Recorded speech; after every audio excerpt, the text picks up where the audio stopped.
637, Nashville's Morning News on Super Talk 99.7 WTN. Welcome on into the program, our grassroots political analyst, Matthew Hurtt. And it's a big night for Donald Trump, addressing joint session of Congress. And Matthew, what do people have to do? What does Donald Trump have to do tonight?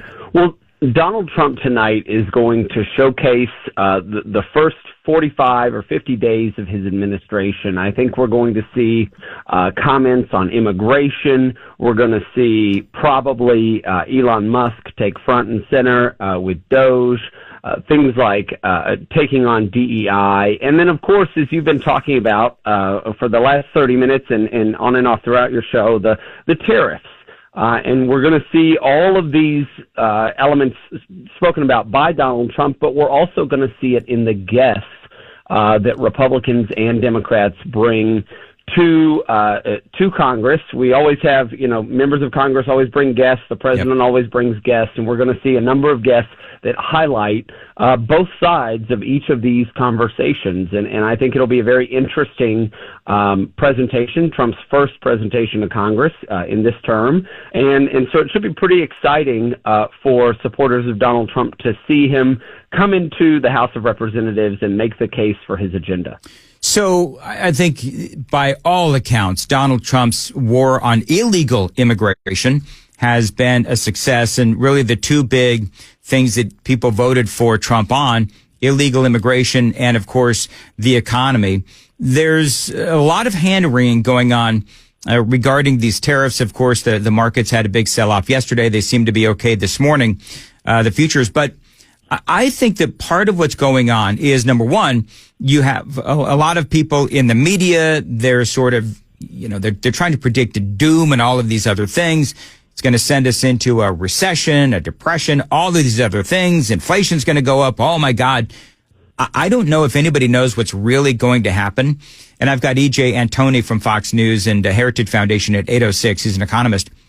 But I think that part of what's going on is, and I mentioned this in the previous monologue, is that Trump has a lot of things at his disposal right now. He's trying to cut government spending and government waste and all that. He is trying to collect tariffs from some of these other nations. It is a provable fact that we do have corporations and countries that are bringing businesses here into America. And what that is doing is creating jobs and, of course, expanding the tax base and all that kind of stuff. And so I think that Trump, I described this before, as like a cauldron of policies, economic policies, of course, extending the Trump tax cuts as well. And so it's not just about the tariffs, but it's about the results of the tariffs. There may be some higher prices temporarily. We don't really know what's going to happen, though, unless you do. But it seems like everybody's got an opinion, and a lot of them are different. Well, there are a lot of wins in the first few weeks of this administration. This tariffs conversation is a little concerning to me. One of two things can happen, and they can both happen. Some businesses will relocate to the United States, but some businesses will be unable to do that. And as a practical matter, you think about when you go into Kroger to buy groceries, the sales tax is levied on the person buying the groceries. When you pay your property taxes, the sales tax is levied on the property tax is levied on the property owner. There seems to be some confusion among Trump supporters about who pays tariffs. And the people who pay tariffs are the consumer, and this is not up for debate. So if there's a 25% tariff on Canadian goods, on Mexican goods, on Chinese goods, those businesses that are unable to relocate to the United States, the consumer, the purchaser, will pay those tariffs. Corporations do not pay tariffs and don't pay taxes. Those costs are always passed on to the consumer. And so for some of these businesses will ultimately relocate to the United States.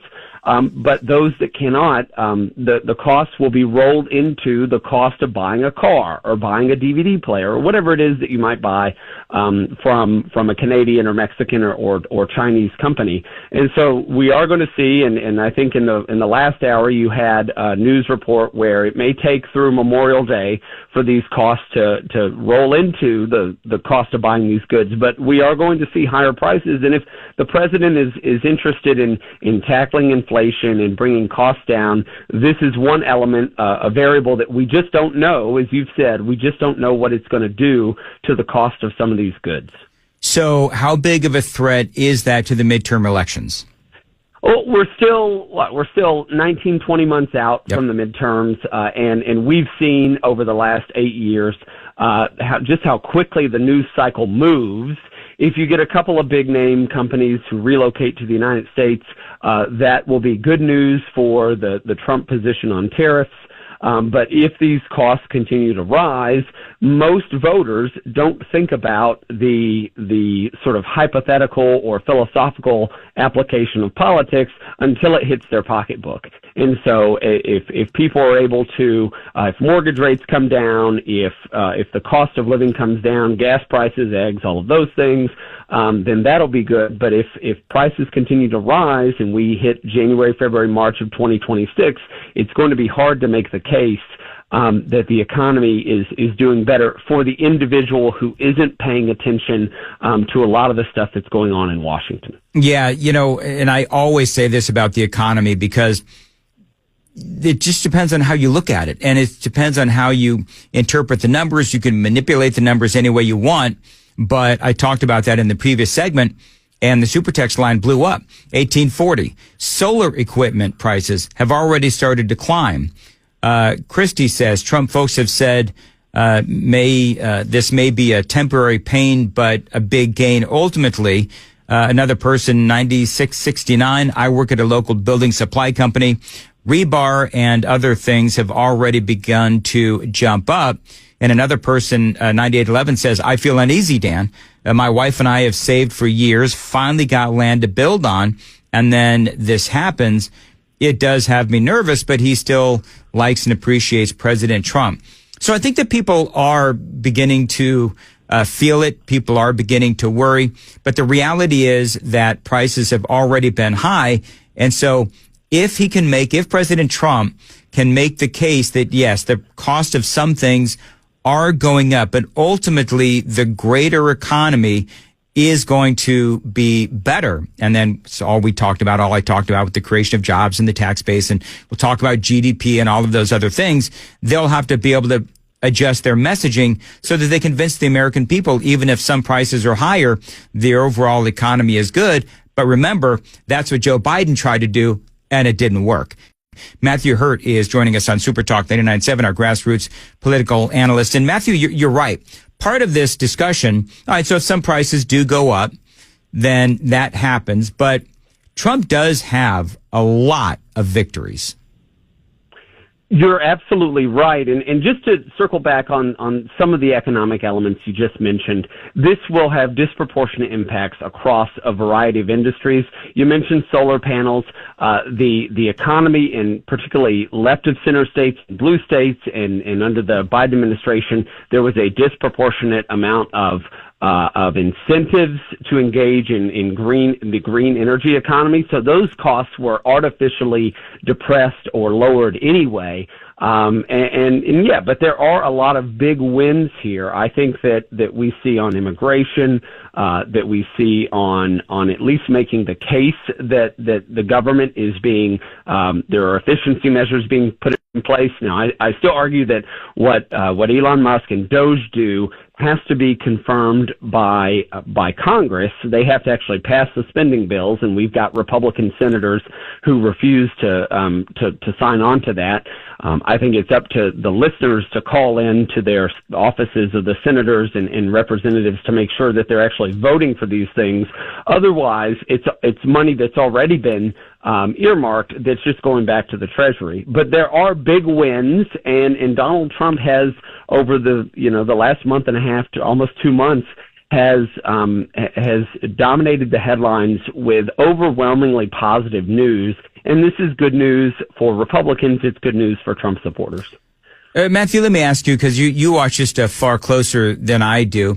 What does the math look like for the House and the Senate in the mid? I know we're a long way away, and you may not have this off the top of your head, but usually you can look at, okay, so who's up for re-election in the Senate, and everybody, of course, is up for re-election in the House. But how does the math look as far as the Senate goes? Or are they looking at the math and they're thinking, okay, so Republicans could actually pick up some more seats in the Senate, depending on who's up for re-election in the next midterm election? Well, the Senate midterms in 2026 include Georgia, Virginia, Illinois, Michigan, Minnesota, New Mexico, looks like Colorado, and in Oregon, and a few states in the Northeast.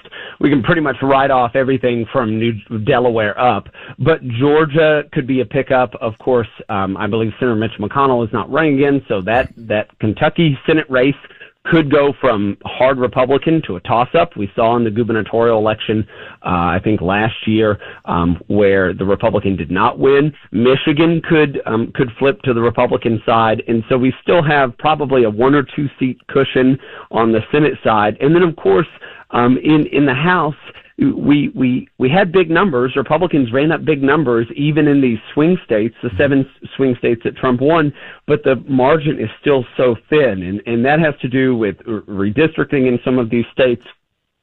They're going to have to, what conservatives and listeners of this program should be thinking about is nominating the most electable conservative or the most electable Republican who will advance the America First agenda in some of these districts where the races came down to a point or two.